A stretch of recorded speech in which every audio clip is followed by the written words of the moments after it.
Assalamualaikum warahmatullahi wabarakatuh.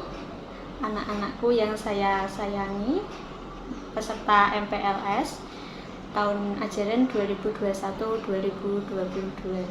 Di sini nanti saya akan menjelaskan tentang apa itu sebenarnya pembelajaran daring. Baik anak-anak, berhubung saat ini kita masih masa pandemi, jadi kita pembelajarannya masih pembelajaran daring. Nah, kita perlu tahu sebenarnya pembelajaran daring itu yang bagaimana sih, kemudian apa saja yang harus kita lakukan selama pembelajaran daring. Baik, yuk kita kupas dulu tentang apa itu belajar. Nah, belajar itu adalah proses perubahan perilaku secara aktif. Jadi dia ada proses perubahannya, jelas berubah. Jadi dari perilaku yang kurang baik menjadi perilaku yang baik. Atau awalnya kita tidak tahu tentang itu, tentang perilaku tersebut, maka apa yang harus kita lakukan? Nah, itu berarti ada proses perubahan perilaku. Kemudian ada proses mereaksi terhadap situasi. Kita ketika dihadapkan dengan masalah A, nah kemudian reaksi kita itu harus bagaimana? Kita menghadapinya harus bagaimana? Itu namanya mereaksi. Kemudian proses yang diarahkan pada tujuan. Jadi belajar itu kita tujuannya nanti untuk apa? Untuk tahu, untuk menjadi baik, untuk terampil dan seterusnya. Itu namanya kita ke arah tujuan yang apa. Kemudian proses berbuat melalui berbagai pengalaman. Jadi belajar itu tidak melulu kita tentang teks, tentang buku, tidak. Tapi kita juga bisa belajar dari pengalaman. Kemudian proses melihat, proses mengamati, proses memahami. Jadi intinya belajar itu adalah sesuatu yang dapat membuat perilaku kita menjadi berubah. Yang awalnya kita tidak tahu, kita menjadi tahu. Yang awalnya kita tidak bisa, kita menjadi bisa. Yang awalnya kita tidak paham, kita menjadi paham. Dan ada tujuan khusus untuk dicapainya. Itulah yang disebut dengan belajar. Kemudian kita akan belajar tentang apa itu pembelajaran. Ya, tadi belajar kita sudah paham. Sekarang kita masuk ke pembelajaran. Kalau belajar tadi itu prosesnya, kalau pembelajaran berarti itu adalah tindakan kita. Nah, proses, perbuatan, dan cara mengajar, cara mendidik, sehingga anak didik ini tadi mau belajar, itu namanya pembelajaran. Jadi bagaimana seorang pendidik, bagaimana seorang guru itu membuat suatu proses, membuat suatu kegiatan agar anak didiknya itu mau belajar. Itu yang disebut dengan pembelajaran. Kemudian, apa sih tujuan dari pembelajaran itu? Nah, tujuan pembelajaran itu ada 3. Yang pertama, aspek kognitif. Kognitif itu sesuatu yang objektif, yang sudah ditentukan. Kaitannya dengan otak, itu namanya aspek kognitif.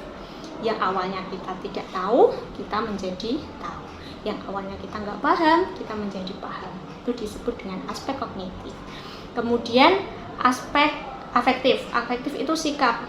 Yang awalnya sikap kita dengan orang itu biasa-biasa saja. Nah, setelah kita belajar, kita tahu bagaimana seharusnya kita bersikap terhadap orang lain. Kita harus sopan, kita harus santun, kita harus bisa memposisikan diri.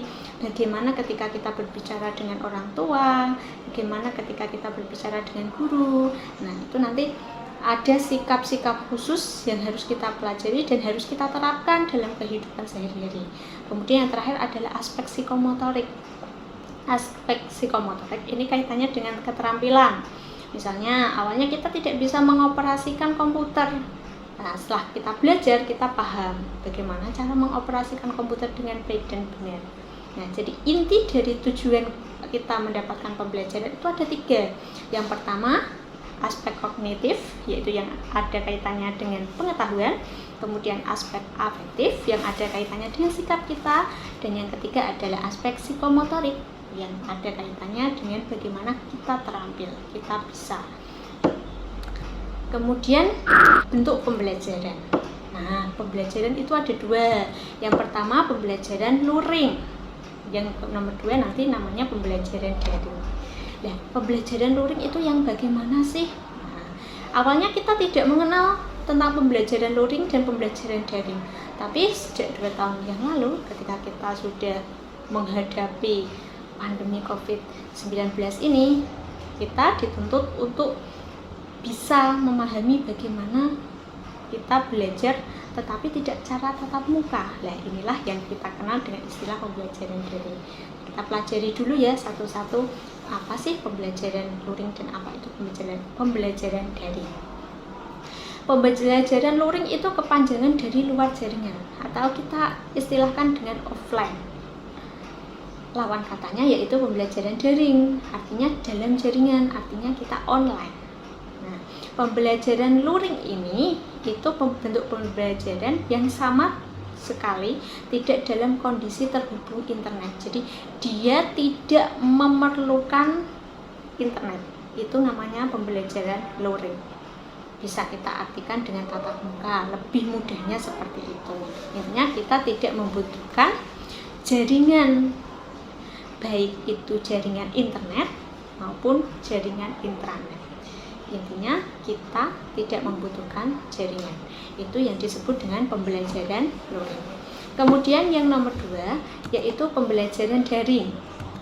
Nah, pembelajaran daring itu singkatannya adalah dalam jaringan atau kita kenal dengan istilah online. Apa sih pembelajaran daring itu? Nah, pembelajaran daring itu pembelajaran yang kita menggunakan sambungan, baik itu internet maupun intranet. Intinya kita membutuhkan jaringan. Pembelajaran kita itu terhubung dalam satu jaringan. Kalau kita lebih mudahnya dalam internet. Kemudian ketika kita belajar daring, biasanya yang sering kita pakai itu apa sih? Biasanya yang sering kita pakai itu jejaring sosial ya, tentunya ya, karena itu yang lebih mudah untuk kita gunakan, yang sudah familiar dengan kita sudah mengenal apa-apa saja jejaring sosial yang kita gunakan selama ini. Nah, ciri-ciri pembelajaran daring. Pembelajaran daring itu dilakukan tanpa tatap muka. Misalnya pun kita itu Zoom meeting, itu benar kita bisa melihat di sini saya sedang apa, di sana kalian sedang apa, itu terlihat, tetapi kita tidak secara tatap muka, kita tidak bertemu secara langsung. Itu juga bisa dikatakan sebagai pembelajaran daring karena kita membutuhkan internet, kita membutuhkan jaringan, kita membutuhkan suatu alat khusus ya, alat khusus, jaring khusus agar kita itu bisa terhubung. Itu disebut dengan pembelajaran daring. Kemudian segala materi yang didistribusikan itu secara online. Komunikasi kita juga secara online, kemudian tes yang dipakai juga secara online. Itu namanya pembelajaran daring. Kita hanya menggunakan internet tanpa tatap muka. Itu ya yang disebut dengan pembelajaran daring. Kemudian aplikasi pembelajaran daring yang biasanya kita pakai itu apa saja sih? Nah, ada banyak sekali. Mungkin kemarin ketika kalian di SD itu sudah mengenalnya. Nah, kita review kembali ya di sini apa-apa saja aplikasi yang biasa kita pakai dalam pembelajaran daring itu. Yang pertama, kita biasanya mengenal dengan istilah Google Classroom. Tentu anak-anak sudah paham lah bagaimana cara kita menggunakan Google Classroom. Biasanya kita dikasih kode agar kita bisa terhubung dalam satu kelas khusus. Itu namanya Google Classroom. Kemudian yang nomor 2, kita biasa menggunakan Google Formulir. Google Formulir ini biasanya digunakan untuk mengisi angket yang biasanya digunakan oleh guru BK, atau biasa juga untuk kita gunakan waktu kita tes, waktu kita evaluasi. Itu namanya Google Formulir. Kemudian kita bisa menggunakan Zoom Meeting. Zoom Meeting inilah yang biasanya digunakan agar kita tahu posisi lawan bicara kita. Jadi anak-anak di sana itu sedang dalam kondisi seperti apa, guru bisa melihat. Begitu juga dengan anak-anak bisa melihat bapak ibu guru yang ada di sini. Nah, itu namanya Zoom Meeting. Kemudian kita juga bisa menggunakan email. Nah, email ini biasanya digunakan hanya untuk pengumpulan tugas atau pemberian materi untuk memudahkan bapak ibu guru dan anak didik menerima materi tersebut, gitu ya. Kemudian Ini yang paling familiar dan yang paling sering digunakan, yaitu WhatsApp Group. Karena saking mudahnya sehingga terkadang kalau dari berbagai aplikasi tadi nggak bisa digunakan, biasanya kita larinya pakai yang cara terakhir ini, kita pakai WhatsApp Group karena ini lebih mudah untuk kita pakai. Semua orang mempunyai WhatsApp sehingga kita hanya membutuhkan satu grup pada khusus agar kita bisa saling berkomunikasi di grup tersebut. Dan masih banyak lagi, nanti tergantung bagaimana sekolahan atau Bapak Ibu guru mau memiliki cara-cara lain, gitu ya. Nanti kita ikuti saja perkembangannya. Demikian anak-anak. Jadi secara umum yang namanya pembelajaran daring itu adalah bagaimana kita nanti ketika belajar dengan Bapak Ibu guru, kita itu tersambung dengan internet. Ya, kita tidak secara tatap muka. Baik itu proses pembelajarannya maupun nanti evaluasinya, semuanya dilakukan secara daring. Jadi yang namanya daring itu kita terhubung dengan internet. Semoga dengan pemaparan kali ini kita dapat memahami bagaimana pembelajaran daring itu, kemudian kita dapat mengikuti, dan selanjutnya ingat selama pembelajaran daring kita tetap harus menggunakan protokol kesehatan ya. Kalian di rumah tetap jaga kesehatan, jangan lupa 5M. Oke? Demikian yang dapat kami sampaikan. Assalamualaikum warahmatullahi wabarakatuh.